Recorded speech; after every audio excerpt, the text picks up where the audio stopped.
Un nouveau data center pour Orange en Normandie. Stéphane Richard, le président du groupe Orange, était en Normandie le 14 mai 2019 à l'occasion de la pose de la première pierre du deuxième data center du groupe. Installé sur la commune de Val-de-Reuil, dans l'Eure, le nouveau bâtiment, d'une superficie totale de 16 000 mètres carrés, a pour vocation, avec son frère jumeau de Chartres, dont la construction ne devrait plus tarder, à constituer la force de frappe du groupe pour l'ensemble du territoire national. Autrement dit, sur les 3 data centers nationaux, 2 seront situés en Normandie. La Normandie est pour nous un choix idéal parce que il est à la fois, je dirais, près géographiquement des grands utilisateurs, à commencer par le groupe, puisqu'ici, sur la première unité de Val-de-Reuil, nous traitons et nous hébergeons essentiellement nos propres données. Donc, bien sûr, la région parisienne, mais aussi la Bretagne, qui pour nous a un site très important. Donc, la position géographique de la Normandie est parfaite. En termes de conditions climatiques, c'est très important pour les data centers, puisqu'il faut qu'on refroidisse ces bâtiments et ça utilise beaucoup d'énergie.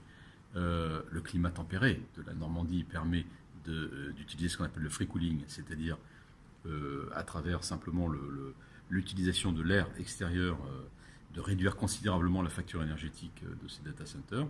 Ça a beaucoup plus de sens de le faire ici que, par exemple, dans le sud de la France ou en Espagne ou dans des pays comme cela. On a ici un très bon partenariat avec les collectivités locales, la mairie, l'agglomération, le département, la région.